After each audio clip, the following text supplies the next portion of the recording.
Hey guys, welcome to the Triple Thread Pod. This is episode 43. D, how you doing, brother? 43, let's go. Mark's gonna talk about football. Bing, bing, bing, No, I'm not. bing. I'm done. Done with This is football. the eighth time Mark has said that on this podcast. Yo, uh, it's it's been gonna be a like a rough secret week being drinking an game. Arsenal fan. My word, it's been a rough week being an Arsenal fan. Yo, proper trauma. But we're gonna get into Yeah. that when we speak about football. Yes, yo, You know, it's spring when the the days abuse get that we got in longer, this week. the weather gets better, and Arsenal start bottling the. Yes, wow. How long have you been waiting all season to hear that? Well, mind you, it's Uh-oh. been like the past 3 seasons, so yeah, that's Yeah, it's good. every February, March. It always You know, I comes. even got chipped today. Somebody said to me, "Where's your Arsenal shirt?" I said, "No comment, no comment." I So mean, yeah, I completely did fair say it's enough. in the washing. It was almost in the fire on Wednesday. So yeah, or should I say Thursday morning? It was almost used as a fire starter, but anyway, we're not going to get into that. Okay, guys, we've got an exciting new series for you guys for our film segments or movie segments, and Mm, that is some of the biggest snubs in Oscar history. mm, It's going to be our new series. It's going to continue for the next couple of weeks, obviously leading up to the Oscars, and then mm. before the Oscars, before the Oscars show, myself and Dino, we will do our predictions of not all the Yes, categories, but some of the big categories, the big and ones, yeah, then for sure. yeah, the big ones. So yeah, so the first two big ones is probably two of my favorite, and it is so the first one we're gonna do is cinematography. Okay, Mm, so these are basically the movies that were not nominated. That's what a snub entails, mm, and it should have won in mm. most of the time for most of these. So yeah, look, it will be debatable. Yeah, of Um, course, yeah. yeah, guys, give us your feedback on this. We'd love to hear from the community what you guys think of some of these. Well, both mine and Dino's list. It'll be interesting. So, like I said, first one we're going to do is cinematography. We have spoken about cinematography before in some of our previous episodes. Give it a listen. It is it's such an underappreciated thing. If you're not Mm. into movies, people just see it as, oh, okay, they just point the camera. Nope, there's more to that than we know. Okay, so I'm gonna start. Mm-hmm. My honorable mention for cinematography was Roger Deakins for Shawshank Redemption. It should have been nominated, at least. Should have been nominated. Yeah, I mean, it's Roger Deakins, bro. Oh, He was like on a 13 nomination streak without a win, and then he finally won for Blade Runner 2049, and then won again for 1917. But oh, yeah, I mean, he's got to be the greatest cinematographer. Period. he's up I there. mean, He's it's definitely up it's a there, dude. mental amount of nominations. For Shawshank, he wasn't even nominated for Shawshank. That is mad. It's I crazy. mean, that movie It's is like, mad, dude. you go on any list and that's always like in the top three, five greatest movies ever made. Yeah, And 100%. he wasn't even nominated. Yeah, but he's been nominated 16 times and he's won twice. Yo, no, dude. It's That's mad. that's Mad. crazy. Okay, so that Madness. was my honorable mention. Now, my number three is the same gentleman, Roger Deakins, and this is a movie that me and you both watched. And to date, it is, in my opinion, the best Bond movie ever made, and that is Oh, Skyfall. Skyfall. Yeah, Yeah, jeez. yeah, yeah. So Dude. Roger Deakins' work on Skyfall should have been nominated, wasn't. Number one, Um, bullshit. bro, yeah. I just want to check something quickly, but Okay. that's mad, bro. I mean, Skyfall.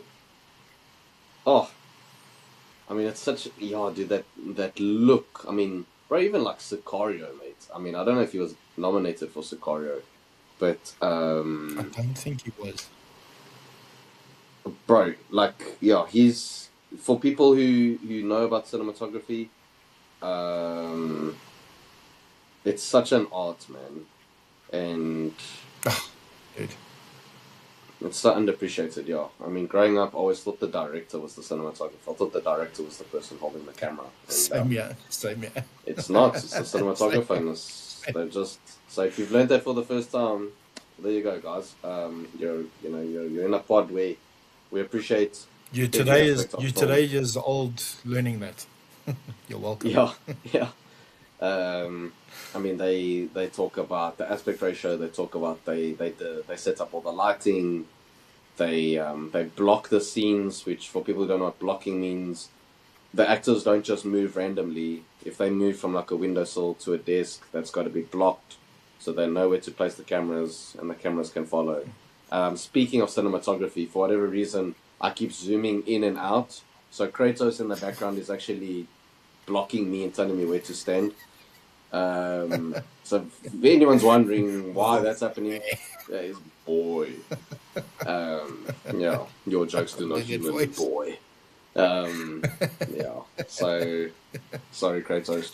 Just relax, bro. If it says press circle above my head, just tell me because I'm bolting. You never want to be an enemy I'll near tell you. Kratos and it says press circle because it means we're gonna have a rough time. So anyway, that's a shout. Skyfall was phenomenally shot, especially that final act. Oh, Yeah, dude. it's awesome. That was awesome. Yeah. Okay. My number 3, Mark and I are gonna fight because he should have won the cinematography award last year, and he didn't. It was better shot than Dune Part 2. That was Nosferatu. Don't start. Don't start. Jaren Don't start. Don't you dare. Blast should have won for that, but we move. My number Okay, we 3 move on. is another film he shot and was not nominated, and that is for The Lighthouse. That is my number 3. How he was ignored for The Lighthouse is absolutely disgusting. You've got the 4:3 aspect ratio for people who don't know. That's your TV box aspect ratio, where it's more vertical and less horizontal. It's more narrow. Literally TV box aspect ratio. Dude, the claustrophobia and the visceralness of what Robert Eggers does with his movies don't work without the cinematography. And what Jaren does, what he did with The Lighthouse, look, he was recognized for Nosferatu because that was the best film shot last year. But anyway, we move on. Yeah, what he did with The Lighthouse was absolutely unbelievable, especially with the lighting. It's black and white. They're in a lighthouse. You can barely Phenomenal see movie, anything, dude. but you can see enough. And yeah, I'm not sure what won that year, but he definitely should have been nominated. So yeah, for Jaren, the Oscar's coming, dude. Maybe he'll win it for Werewolf, but Welcome. we'll see. He won't. He's gonna have to He compete won't. against the Odyssey. So yeah, I was just gonna say, dude. yeah. Maybe the next Maybe movie he'll next win. time. Not against the Odyssey, not a chance. I'm sorry, dude. Yeah, There's no maybe ways. next time. Yes.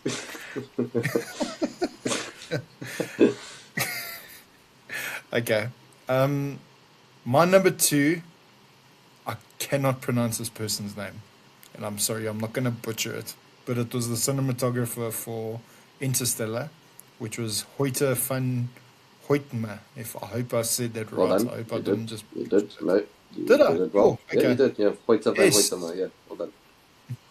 Yeah. Oh, what can be said? What a oh my word! That cinematography in that movie. It's a Sorry, for beautiful which film movie. did you Full say? stop. Interstellar. All right. Jeez. Yeah. Yeah. How was that not nominated? Interstellar. Yeah, it's mad. How was that not? How was that not nominated? Just me and my No. I can't No, speak to be fair, sometimes. that's one heck of an alliteration, bro. Never not nominated. Yeah, it's quite a tongue twister, that one.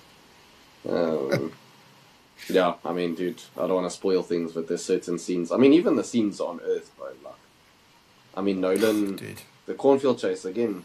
Cornfield Chaser is obviously going to always come up on this podcast, but just that scene, the way it was shot, it doesn't work without the cinematography. I mean, the music is absolutely beautiful, but it's them going through the corn and that rush, and you can hear everything. No time for caution. Dude, yeah. Dude, yeah. This will fast become the Interstellar podcast if we carry on. 100%. 100%. So, I mean, yeah. I've got the freaking Morse code tattoo here where it says stay, and then everybody was just like, stay and listen, stay with somebody Interstellar, stay. Yeah, see, that was you know the version is of mine with that, dude. It's older me saying to the younger me, don't support Arsenal, they're gonna disappoint you. Don't. So yeah. Sorry, I had to throw that in there. Don't do it. Don't do it. Okay, what's your number 2, D? Oh my gosh! Right, my number 2. This is still shocking. How they allowed this to happen is mad. Everybody listening to this will have heard of The Godfather at least. I'd be surprised if everybody listening to this hasn't seen The Godfather. The cinematographer Gordon Willis was not even nominated for shooting The Godfather. No, absolutely dude. mad. You're taking the piss. No, I swear, it's mad. It's mad. It wasn't even nominated. I mean, that film is shot so flipping well, dude. Yeah. I love the color palette of it. The way scenes are framed. Look, you can watch a great movie that's not necessarily shot well. So for people who are listening and maybe aren't into cinematography, there's bad movies that have great cinematography, and there's great films that don't have the best cinematography. I'm not mentioning The Godfather because it's The Godfather. I'm mentioning The Godfather because it was bloody well shot, and it wasn't even nominated. But yes, also because it's The Godfather. Like, how was it not nominated? That's mad. So no, it's crazy, dude. Yeah, that's my number 2. Part 1 and Part 2 both weren't nominated for cinematography. I can't believe that, dude. I'm actually quite shocked. It's crazy. It's crazy, dude. I would have thought that at least it would have been nominated. That blows my mind, mate. Yo. They're gonna give me that disrespect to my daughter's wedding. You know, that's my Marlon Brando impression, but there you go. Sorry, I'm trying to breathe, yeah. Imagine enough, we're gonna appear. Okay, this isn't gonna turn into the Godfather podcast. Okay, my number 1 is Greg Fraser and Dino. It is not Dune Part 2, it's The Batman. The Batman, yeah. He should have. I knew you were gonna say this, so I took it off my list. Oh, dude. Yeah. I mean, Roger Deakins criticized the Academy for not nominating him. He actually wrote an article, if I'm not mistaken. Maybe not an article, but I know he released a statement to say, like, that poor it was that The Batman wasn't nominated. I mean, dude, that film was shot during COVID as well. Just, we have to say that. I mean, just that scene with that car, dude, is enough. Like, yo. Oh, dude, even the opening sequence. Sorry, I'm getting very animated, but I was screaming in that movie. Oh, yeah. Listen, bro, when that car amazing. Started, I thought my body was going to, my soul was going to leave my body. I was like, what the flip is going on? It was mad. I was scared and excited at the same time. Legit. I was like, what the flip is going on? Listen, one thing that can never be debated is, in all the Batman movies, that is the best shot Batman film. It is the best looking Batman film to date. 100%. That's 100%. All respect to Wally Pfister on the Dark Knight trilogy. All fair play to like Batman v Superman. I really like the cinematography in that film too, because like the dark grittiness to it, that texture. But the Batman was just... It's Gotham, dude. You felt like you were in Gotham. It's the most Gotham that Gotham has ever looked. And I love the color palette of red and brown in that film. Dude. I wonder what kind of color palette / tone he'll go for the sequel. Oh no, he's not filming the sequel. Never mind. But I wonder what A color pity. palette I'll go for. I know it is. Yeah, because It's a real he's pity. also not doing Dune Part 3, if I'm not mistaken. Somebody else Is has he not? taken over. To my understanding, he's not dead. Damn. I'm not Okay. sure who the cinematographer is for Dune Part 3. So yeah. Sure. Okay. Well, whoever Um, comments who shot Dune Part 3, we'll send you a crisp high look, five. So I there stand you to go. be corrected, but from what I understand, he's not doing Part 3, which is a pity. Sure. Because, yeah. Wonder what. Because I know he couldn't do the See, we need Batman a. because of something. But Yeah, we'll take some submissions, guys. Anyone want to be our fact checker in the background? You will send us your CVs. yeah, you're right. Oh, this is why. So it wasn't. It's not Greg Fraser that shot Dune Part 3, and it's because Greg Fraser is shooting all those Beatles movies. Ah, that's why. Yes. Okay. So that's going Yeah. to take a long time. That makes sense. That does make sense. Yeah. Okay, D, what is your number one? I'm quite intrigued Right. to hear what your number. My number one, he was nominated, but the fact that he didn't win, though, is absolutely disgusting. And that is Hoyt van Hoytema for Dunkirk. I don't know Sure. how he didn't win for that. No, he did. He That says, but they need to. They need uh, to. I don't know. Sure. No. They Yes. need to stop watching movies on their cell phones or however they're watching these films. Hundred Um, percent. that is actually a real thing for people listening to this and might go, oh. A lot of people who vote for the Academy, they get sent screeners. So because they don't have the time to watch all these films or whatever it is, or they want to rewatch them, they don't get to rewatch these films in a cinema. They're literally watching it on their computers, literally, because that's how the screeners are sent. It's sent via a link. They click on the link, and they're watching it like that. Sure. So yeah, I don't think that's I don't think that's right. They should be watching the film in a cinema, and that's on that. I know he was nominated, fine. I don't get how he never won.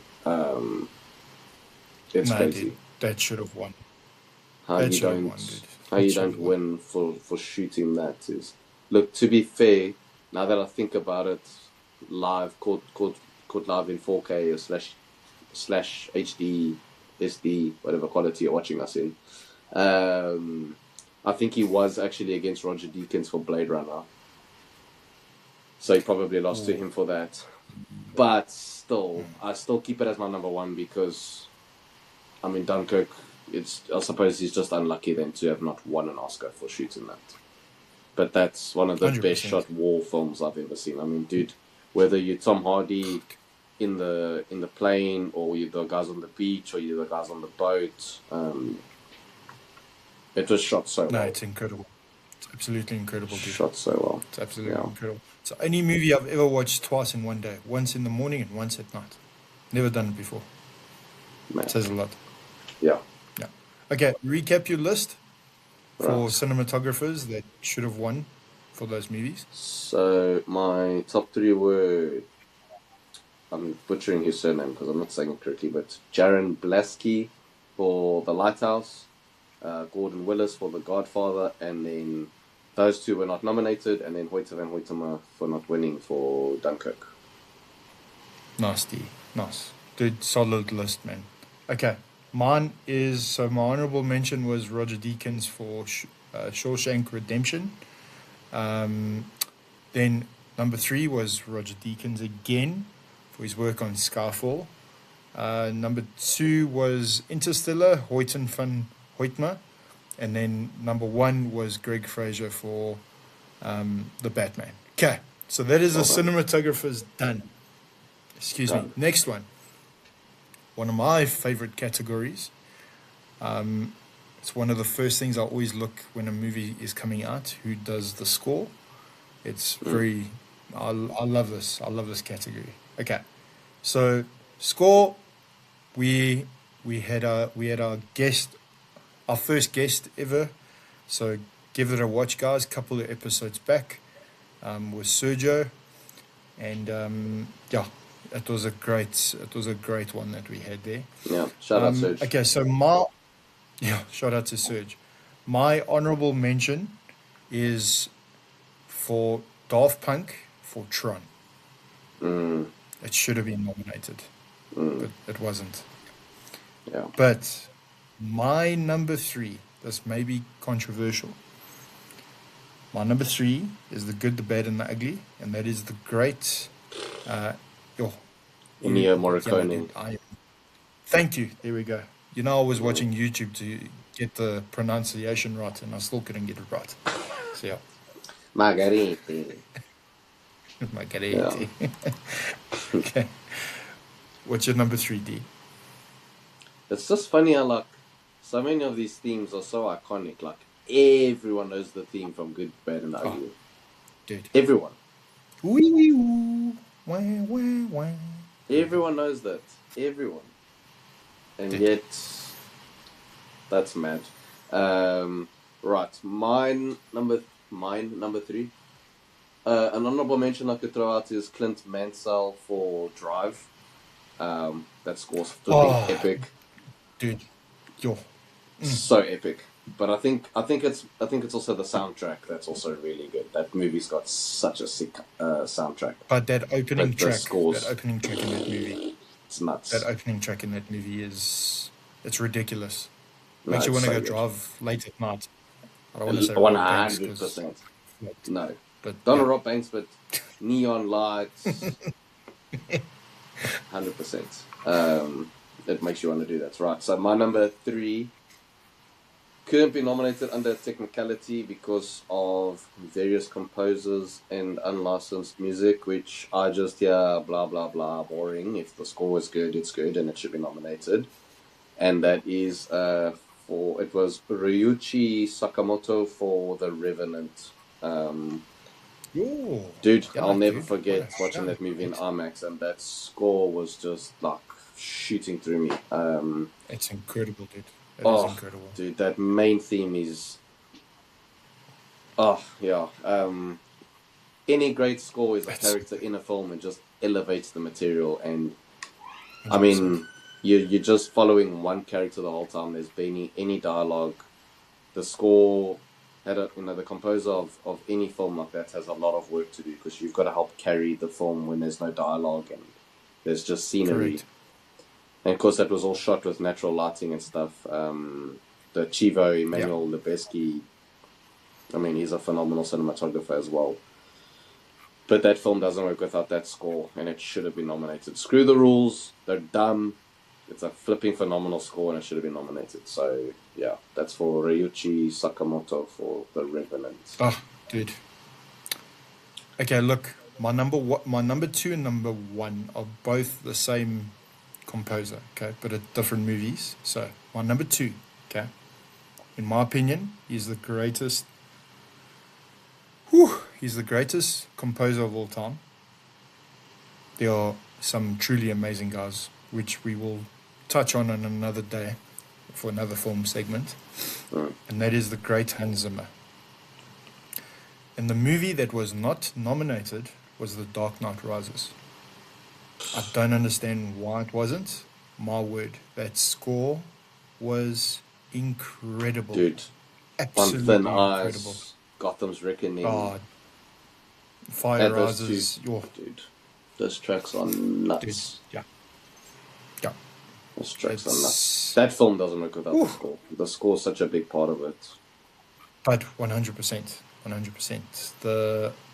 That the whole thing with the pit. Yeah, we don't want to give away too many spoilers for those who haven't watched it. But wow, it was incredible. Yes, it was Yeah, incredible.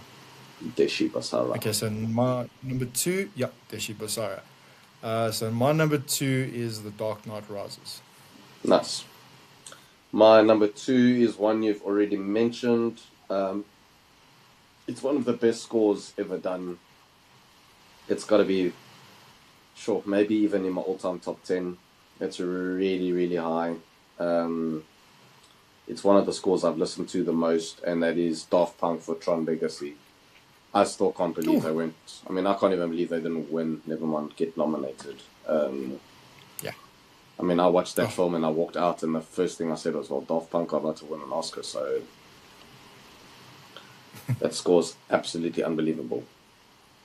this is incredible, Unbelievable. bud. It is Dude, an that incredible score score. is No, it's incredible. nuts. It's nuts. Like, am I a fan of Daft Punk? Absolutely. Is that why I'm saying it? No. I mean, the No, music in that film is unbelievable. it's incredible, Unbelievable. bud. It's absolutely incredible. Absolutely Yeah. incredible. No, so Okay, they are by my far my number number one. two. This for me is one of the biggest. Uh, yeah, I lost a lot of faith in the Oscars. If I'm being quite honest, he should have won. My word, he should have won for this. Oh my word! And that is Hans Zimmer for his work on Dune Part Two. He should have won. Never mind not being nominated. He should have won. End of story. Close that book. Done. Yeah, Thank you that for was coming. another technicality one, right? Because of Oh, it was a lot of music from the first one, so they couldn't nominate him. okay, but see, my thing is, hear me out, okay? That obviously was changed when Howard Shore did Lord of the Rings, because a lot of those tracks from the Lord of the Rings. Now, I'm not taking a shot at Lord of the Rings. I adore those movies, Yeah, absolutely of adore them. course. But a lot of that score that he uses, it's very similar, dude. So yeah, that's just my thing on it. Yeah, no, I think it's a stupid rule. I mean, there is new music in Dune Part 2, so just judge the new Exactly, music. dude. Yeah, but yeah. Um, Anyway, yeah, so so yeah, very that stupid for me was one technicality. of the biggest robberies of all time. Yo, yes, I Yeah, couldn't believe it. yeah, no, it's stupid. Okay, my number one is a film that was nominated. So yes, both my number ones are films that were nominated. But how this one didn't win is, in my opinion, the biggest score robbery in Oscar history. I know that's a huge statement, but it's how I feel. You go on Instagram, people are using sound from this film for nearly all their reels. 80% of Instagram people are just using a specific song from this film, but if not, they're using other ones like Stay, No Time for Caution, Docking, whatever it is. The song in mind is Cornfield Chase, and that is Hans Zimmer for Interstellar. Oh, I don't know dude, how he didn't win. That was one of, in my opinion, it's Zimmer's best work, and it was the easiest Oscar for him to win, and to not win was just. I watched the Oscars that was a live, and shocker, dude. couldn't believe that his name wasn't That's said a out loud. shocker. I was like, what? Oh, Um, yeah. So I don't know how you don't win an Oscar for that, especially because when he composed it, he didn't even read the script. Nolan just gave him a few notes, and and he's like, I have to make the movie. yeah, here's that you're like, oh, just have to go make the movie It's now. mad. Um, yeah, It's crazy. Absolutely crazy. absolutely mad. Yeah, dude. So yeah, my top three were Ryuichi Sakamoto for The Revenant, Daft Punk for Tron Legacy, which both went nominated, and then Zimmer was nominated for Interstellar, but I don't know how he didn't win, so I counted that as a snub. The Okay, biggest snub nice D. for me.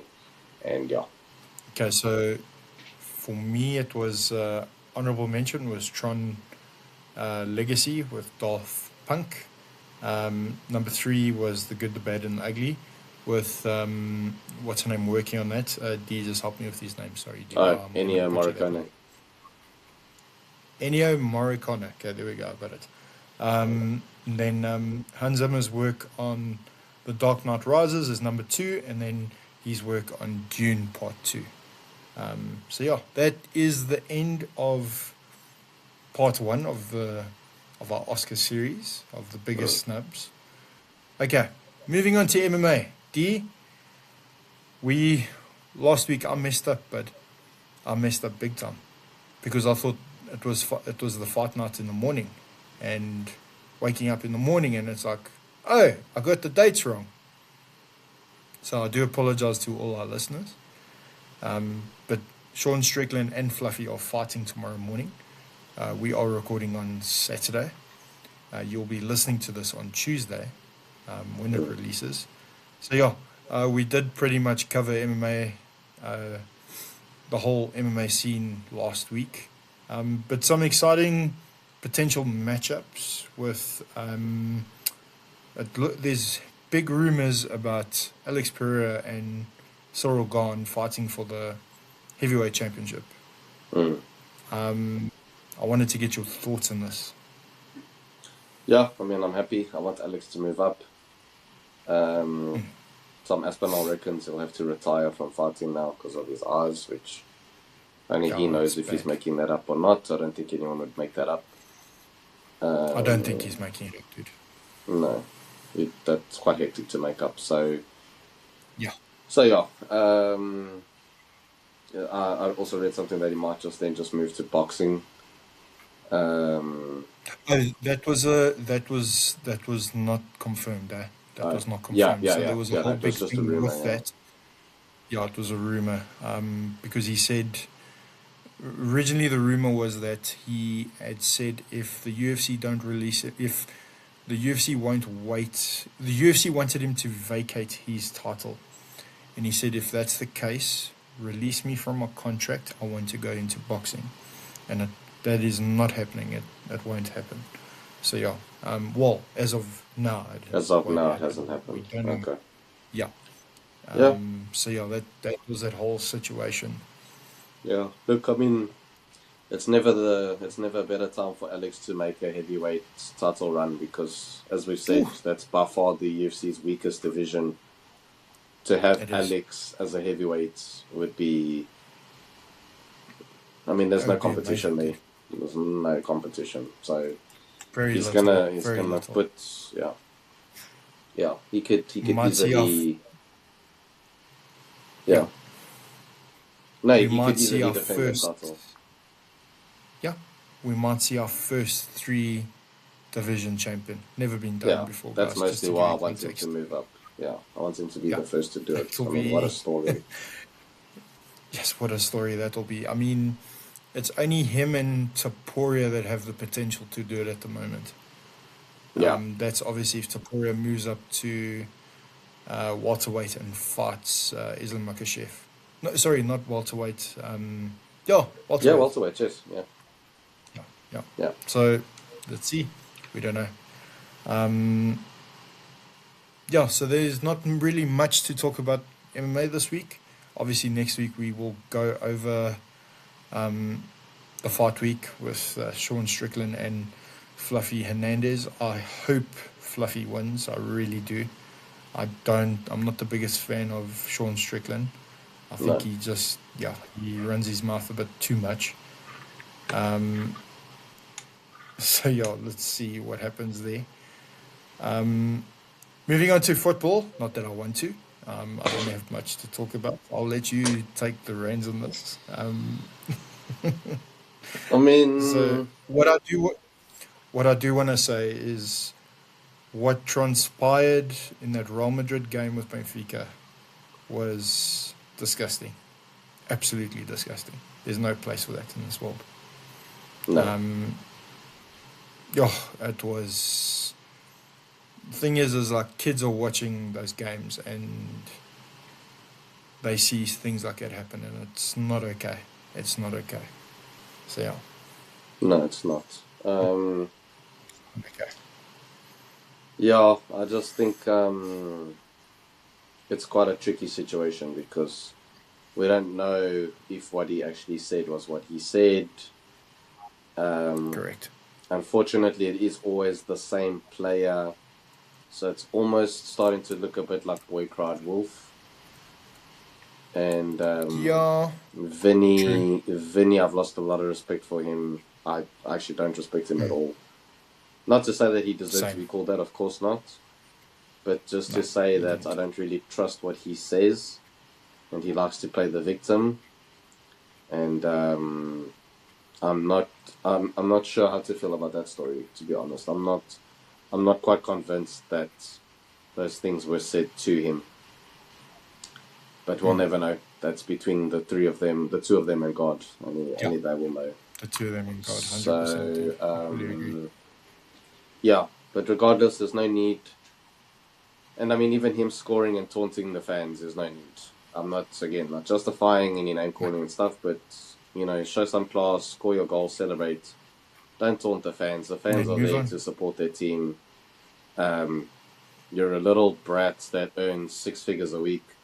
Some of those fans have sacrificed a lot of hard-earned money to be there. And you're 100%. taunting them. Like, let's be No, real. exactly. No. Maybe that was something they could only afford to do once in their life, and you've gone and taunted them for scoring a goal when you earn 6 figures a week.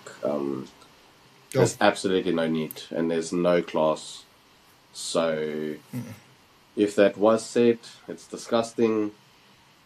But yeah, there's no need for, obviously, any stuff like that being said. But there's also no need for people celebrating like that. Leave the fans alone. Run to your fans and celebrate with your fans. Agreed. Sportsmanship is supposed to count, and that's again what footballers can learn from fighters. I mean, these guys are literally punching each other in the face, and when that bell rings, they're hugging each other and shaking hands. And we're just watching spoiled brat millionaires that can't even show some class. Pretty much. Yeah, it's Pretty disgusting. much, dude. So, Well, yeah, no, it's mad. But yeah, on the football front, things for Liverpool are looking. I mean, we ended Sunderland's unbeaten run at home record. so that was awesome. Yeah. Yeah, I'm not saying we're looking on the up, but things are looking a bit more positive for us.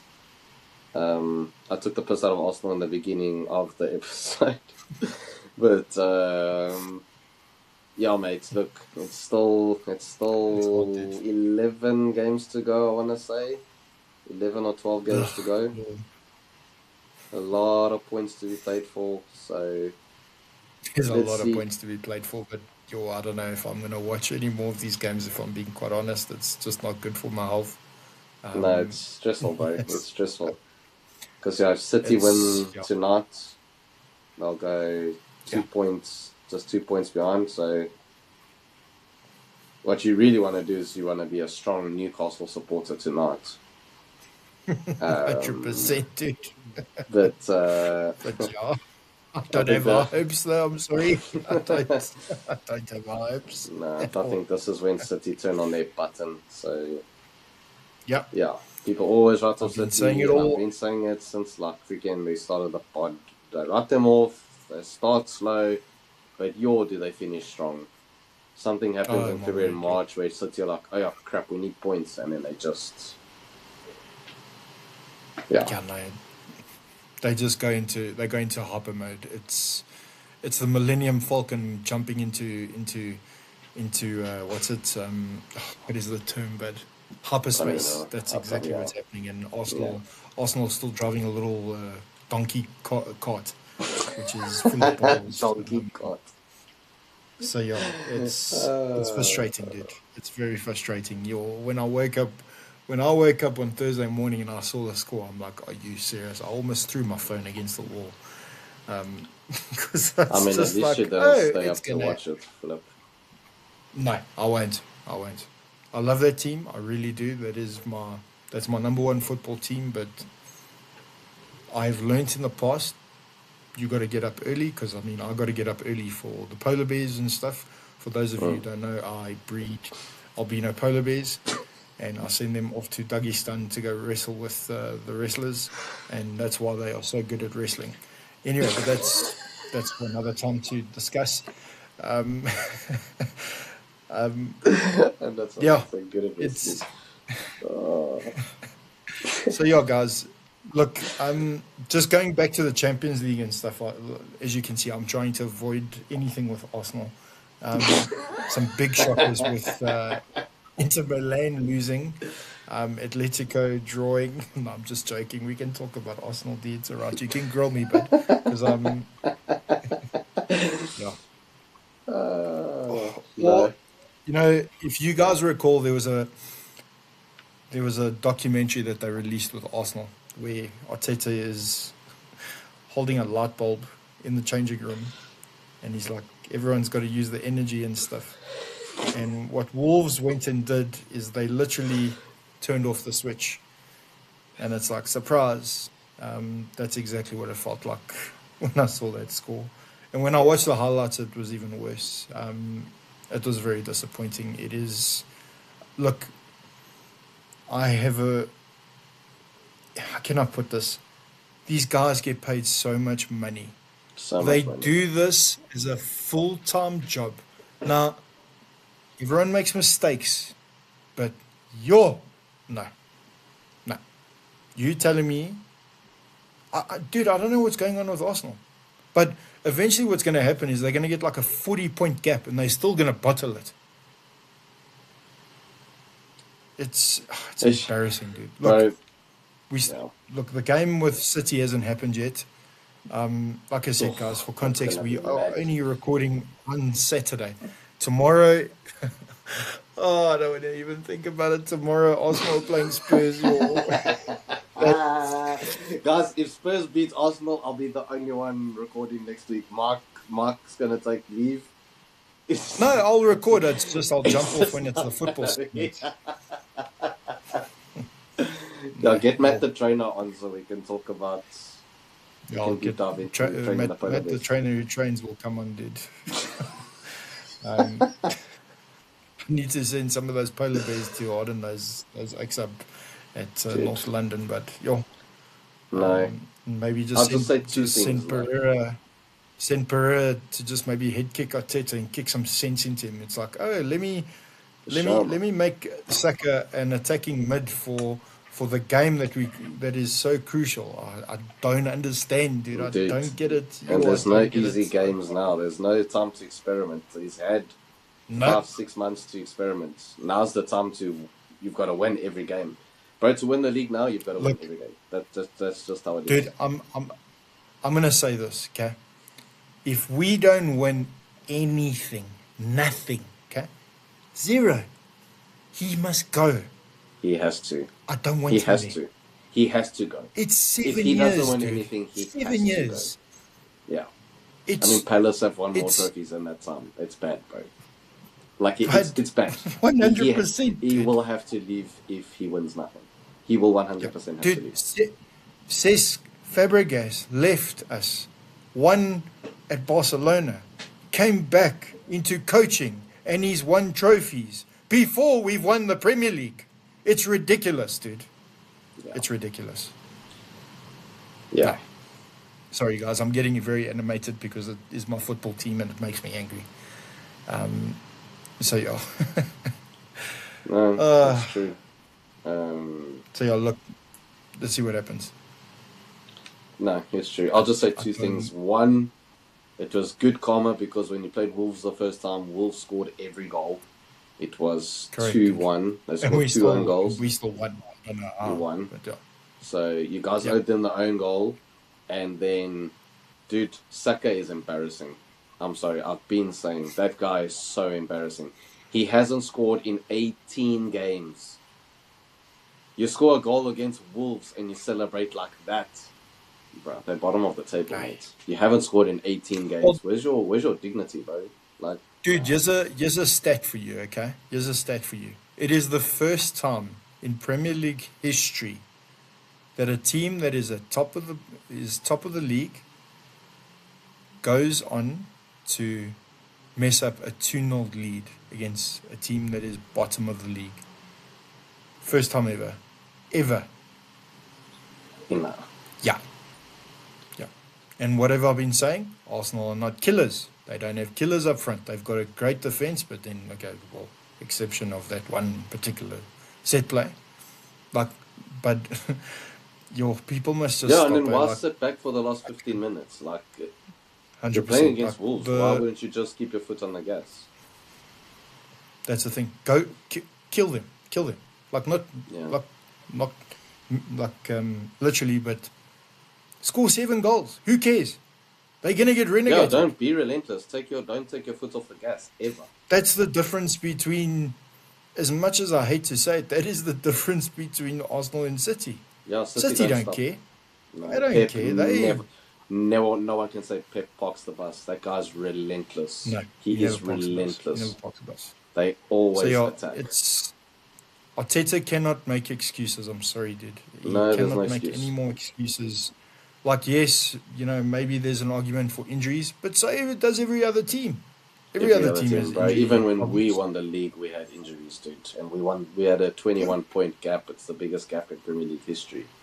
Yeah. We had injuries, so No, yeah. it's The just injury card at don't Arsenal get is it. long. It's overused.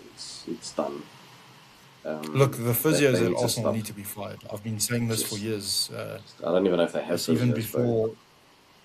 Yeah, well, look what happened with Van Persie. He goes and yeah. Anyway, we're not going to talk about him. I already mentioned his name. Yeah, I don't even know what to say anymore. Yeah, no, So you had yeah, Jack Wilshere was Mr. Glass himself. Van Persie was always injured. Saka comes back for a few weeks and then he's injured. Odegaard comes back for like 1 game, he's injured for 3.